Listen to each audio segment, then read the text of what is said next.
नमस्कार साथियों, कैसे हैं आप सभी। आशा करता हूँ स्वस्थ होंगे, मस्त होंगे, ज़बरदस्त होंगे और आपकी पढ़ाई बेहतर ढंग से चल रही होगी।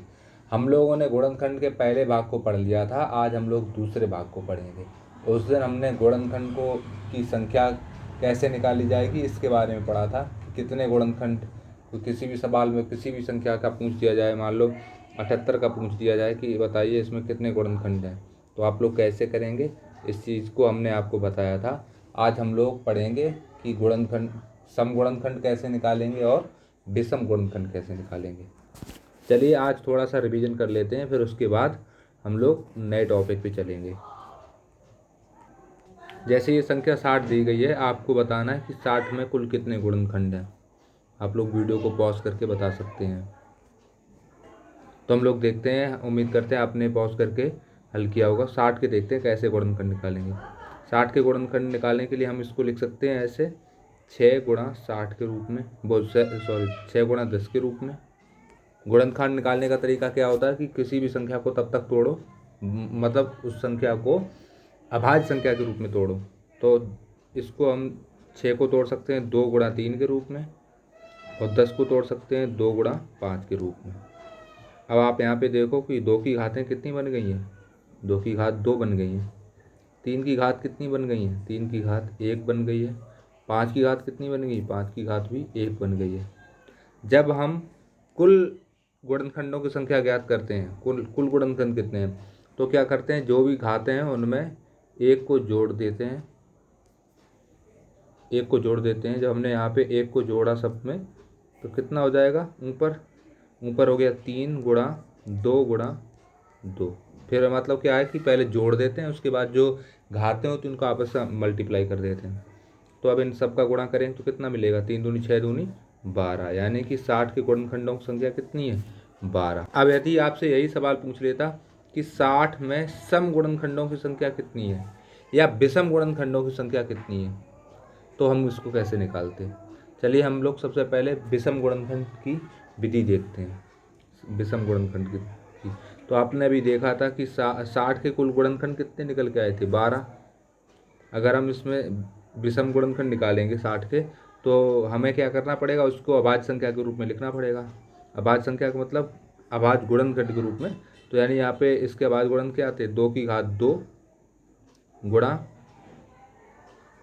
2 की घात 3 की घात 1 गुणा 5 की घात 1। अगर हमें यहाँ पे विषम गुणनखंड निकालना है, ध्यान से समझना, विषम, अगर हमें विषम गुणनखंड निकालना है, विषम गुणनखंड निकालना है, तो हम क्या करेंगे, हम केवल विषम संख्याओं के जोड़ों को लेंगे। केवल हम कौन सी संख्याओं को, विषम संख्याओं को। हम इसमें हम 2 को, जो क्योंकि 2 सम है तो हम इसको नहीं लेंगे। जब हम विषम निकालेंगे तो हम सम को नहीं लेंगे, इसकी घातों में एक एक जोड़ देंगे। किसकी, जो विषम संख्याएं, यानी 2 गुणा 2, यानी विषम गुणनखंडों की संख्या कितनी आ जाएगी, 4। आशा करते हैं ये चीज़ आपको अच्छे समझ में आ गई। विषम गुणनखंडों के लिए क्या करेंगे, विषम संख्याओं को लेंगे और उसकी घातों में एक एक जोड़ देंगे, और जो जोड़ के आएगा घातों का आपस में गुणा कर देंगे, तो हमें मिल जाएगा कितना, आ जाएगा हमारा उत्तर 4। यानी विषम खंडों की संख्या, विषम गुणनखंडों की संख्या कितनी होगी, 4। अब अगर टोटल 12 हैं, 4 विषम हैं, तो सम कितने हो जाएंगे, तो आप कहेंगे 12 में से 4 को घटा देंगे तो 8। आशा करते हैं ये चीज़ आपको अच्छे से समझ में आ गई।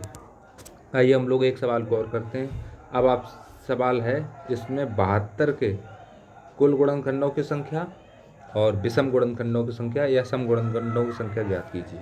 तो आप क्या करेंगे, 72 के सबसे पहले तो कुल गुणनखंड निकालेंगे। कुल गुणनखंड निकालने के लिए क्या करेंगे, 72 को फैक्टर रूप में तोड़ेंगे।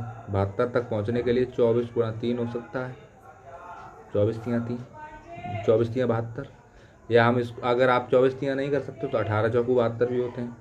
अब हम अगर इसको 24 को तोड़ेंगे, क्योंकि 3 से तो 3 को तो अब तोड़ नहीं सकते, 24 को तोड़ने के लिए क्या करेंगे, 2 दूनी 4 दूनी 8 गुणा 3, इसको लिख सकते हैं 24 को ऐसे भाई, 2 दूनी 4, 4 दूनी 8, 8 तियाँ 24 और है। अब यहाँ पे एक 3 और मौजूद था पहले से, तो हमने इसको भी लिख दिया। यानी कि दो, सबसे आपने पढ़ा है कि सबसे छोटी अभाज्य संख्या कौन सी होती है, तो 2, और 2 जो होती है ना वो सम संख्या भी होती है और सबसे छोटी अभाज्य संख्या होती है। तो ये लिखा हुआ है 2 की घात 3, 2 की घात 3 गुणा 3 की घात 2। ठीक है। अब आपसे अगर कुल कुल गुणनखंडों की संख्या पूछा जाएगा तो आप क्या करेंगे, यहाँ पे भी एक जोड़ देंगे और यहाँ पे भी एक जोड़ देंगे। यहाँ पे जब एक जोड़ेंगे तो ये हो जाएगा 4 और यहाँ पे जब एक जोड़ेंगे तो हो जाएगा ये 3, यानी कि कुल गुणनखंडों की संख्या पूछी जाएगी तो 4 गुणा 3 कर देंगे, कितना आ जाएगा उत्तर आपका 12। यानी कि कुल 72 में कुल गुणनखंडों की संख्या कितनी है, तो आप कहेंगे 12। अब आपसे अगर पूछा जाए कि विषम गुणनखंड कितने हैं या सम गुणनखंड कितने हैं, अगर आपसे विषम गुणनखंड पूछे जाएगा तो आप विषम संख्या को ही लेंगे। यहाँ पे विषम संख्या कितनी है, केवल यही तो है। तो इसमें हम क्या करेंगे भाई, बस अपना a को ऐड कर देंगे। 2 की घात 1 में 1 ऐड किया, जब हमने 1 को ऐड किया तो कितना हो जाएगा यहाँ पे, यानी विषम गुणनखंड की संख्या आ जाएगी 3 और टोटल है 12। तो 12 में से जब 3 विषम है तो सम कितने हो जाएंगे, तो सम आप कहेंगे 9, क्योंकि 12 में से 3 को घटाएंगे तो आ जाएंगे 9। यानी कि 9 आपके सम गुणनखंड है और 3 आपके विषम गुणनखंड है।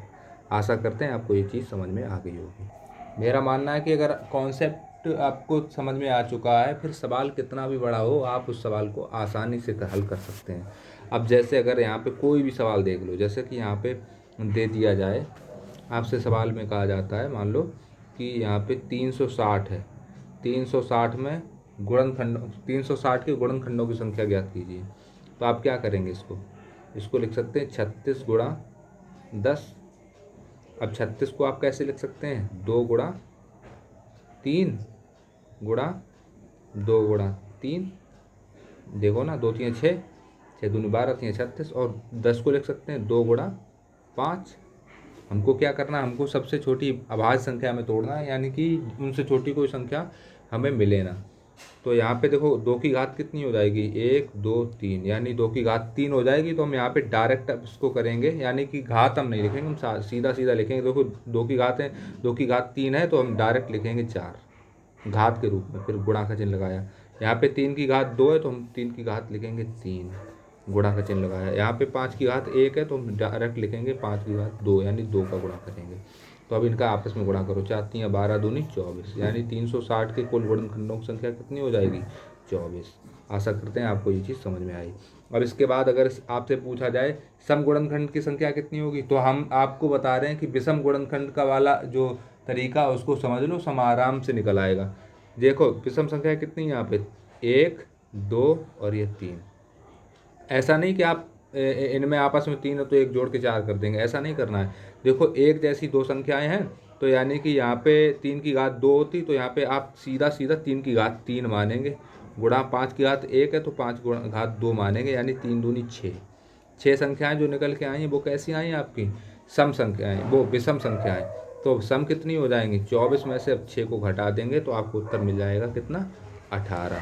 आशा करते हैं आप लोग सम और विषम गुणनखंड कैसे निकाले जाएंगे इस चीज़ को आराम से समझ गए होंगे। अगर आपको हमारा तरीका समझ में आ रहा है तो कृपया मेरे वीडियो को लाइक शेयर और सब्सक्राइब, चैनल को सब्सक्राइब करें और कृपया अधिक से अधिक शेयर करें, तभी हमको वीडियो बनाने का मोटिवेशन भी मिलेगा। धन्यवाद।